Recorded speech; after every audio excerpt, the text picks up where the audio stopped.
There were great organizations and businesses that dominated our world. They controlled our ecosystem many years ago, but today they are no longer in operation. Some of them, of course, are still in operation, but their influence, their control has been whittled down, all because they could not successfully navigate leadership transition from the founders to the new set of leadership or management team that eventually emerged.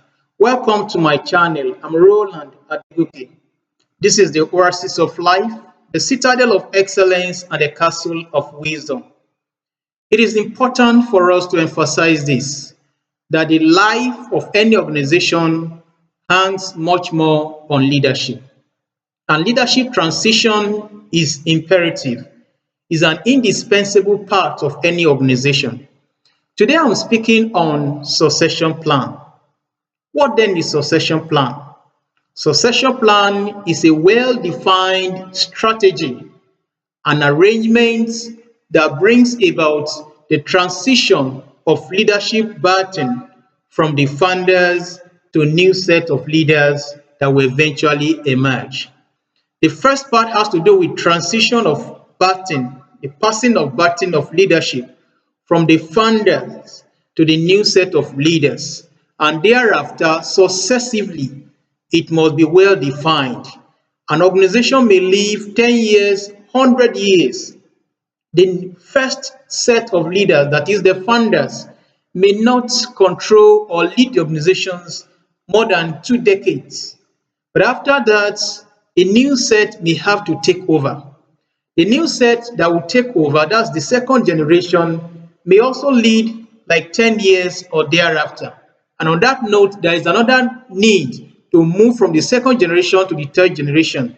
So succession plan is not only limited to the founder to new set of leaders, but it must be transitional and successive. Any organization that takes succession plan for granted is set to fold up prematurely. Succession plan must be well defined, well scripted, and clearly stated out in the organization's policy. Without incorporating it into the policy of such organization, such the future of such organization is in jeopardy. As founders of organizations that are here present, your business, your organization is not owned by you. You all desire to have your organizations to outlast and outlive you, to be in existence generation after generation. We have the Ford Foundation. We have several other foundation, businesses, organizations that have lived 100 years or much more. We have great banks. We have institutions within the country, in the continent, and across the world. All because leadership transition or succession plan is well scripted and well defined. So if you want your organization to have such or record such great success, you must ensure that it is well defined and incorporated into the policy of such organization. Yes, you are the arrowhead today, but tomorrow you may not be there. Let it not be said that upon your death or retirement, the organization that you have toiled and labored to bet has folded up. When succession plan is not well defined, the following become obvious. Number one, there will be protracted court cases, legal tussle. Managers, top management team may go to court to seek court injunction as to secure the leadership role as the chief executive officer, the regional manager, and all that. This will have been avoided right from the beginning if your policy has incorporated succession plan. Number two, the shareholders may withdraw their support and their shares. And once the shareholders withdraw their shares, they withdraw their support, it will result into number three, loss of goodwill. The business, the service, the goods supplied or produced, of course, will nosedive in the market. And eventually, the organization may fold up prematurely. So it is important while you are still there today, along with your management team, you must script out, you must define, you must write out and clearly state a succession plan of your organization. If you want the organization to outlast and outlive you and to still remain relevant in our future world, it is important that you have your organization succession plan well defined. So, what are the key areas to consider in the choice of working out your succession plan? Number one, in the course of choosing a successor, let the roles be made known. Is it the regional manager you want? Is it the chief executive manager that is open? Is it the manager of a group or subgroup that is open? That role, that office must be made known. It must not be confused. It must be very plain and clear. Then number two, it is also important that you state out the qualities, the character traits, the experience level or years of experience, the requirements in all its entirety for such role or office. When you don't define the requirements, every Dick and Harry will want to apply for such role or office. So make it open. Then number three, do profiling. Profile the individuals that are within the organization that you feel can perform in such role. Do their profiling, their years of service, their experience, their character traits. Sometimes you go further to even try to know one or two things about their family background, their track record, very important. The history, their past history is also very important because they are going to be the arrowhead, they are going to be the representative, they are going to be the face of your organization. And you can't afford to put a criminal, an ex-convict, somebody with bad record as a face, as the representative of your organization. So do a thorough profiling. Then number three, or number four rather, you must do candidate nomination. You must nominate them. Make sure it is not your work alone. Involve your team, involve your board members, the management team. Let them do the candidate nomination, possibly as the chief executive officer or the founder. Try to play a neutral role, except there is an individual who has been trained over the years and prepared for such office. If there is no such, then play a very neutral role and see how your management team can work out things to your own advantage.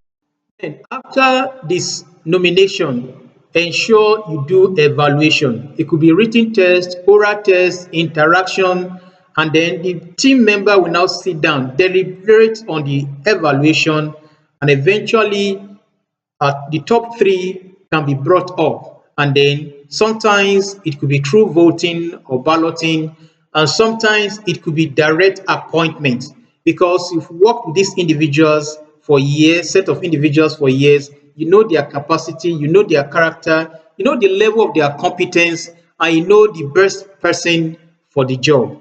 And then maybe I should also digress a little. There are organizations that import hands from outside to lead the organization. Sometimes when you see an individual who is so competent in a sister organization, who is doing well and the business is thriving, sometimes we try to bring them in, but in the long run, some perform and some do not perform. Or because some of them may not understand the culture, organizational culture, mode of operation, the peculiarities of such organizations. So when they come with their bossy mentality, of course, sometimes they mess up. And this is very obvious when you are a sport fan. You see some football club, they hire managers who has won either Champions League, who has achieved something incredible in one league, and then you import them to another league, you want them to head your football club. Sometimes they perform well, but sometimes some of them do not. Because there are organizations that believe this direct, non-personal relationship mentality is the one that will run through. For some, it works. For some, it does not work. So the peculiarity of bringing somebody in must be stated out and well defined for certain occasions. Sometimes it happens that way, but it must not be the regular practice.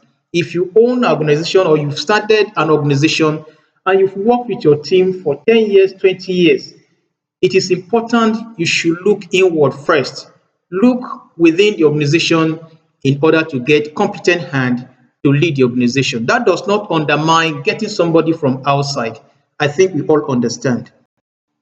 Then, when the new person who is to take the baton of leadership has been nominated and appointed, ensure you create a brief period of time, like 3 months or 6 months, to relate with other members of the team.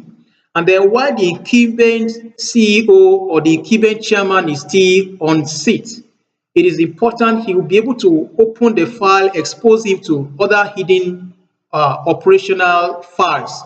At the same time, allow him or her to hold meeting to direct the operations of your organization while you are taking the back seat and you are working, watching his performance.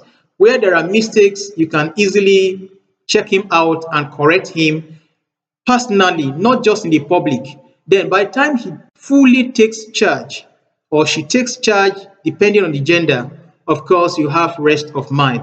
Do not try to bring in somebody at the point where you are lying on the deathbed. When you are almost passing out, you just close your eyes. I nominate so so person to take over the leadership of the organization. And you have not done your homework.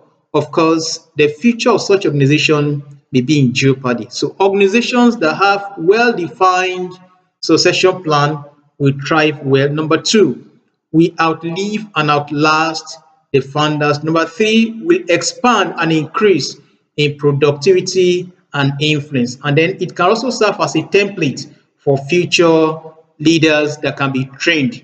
Then, in terms of its worth, its influence and control of our ecosystem, such organization will still be in charge. So succession plan is very important, and every responsible and committed founder must. It is a must, not should. It is not an advice. It is a cardinal style of operation. Must make sure it is well defined. Till I come your way next time, I remain your partner in progress, Roland Adegoke.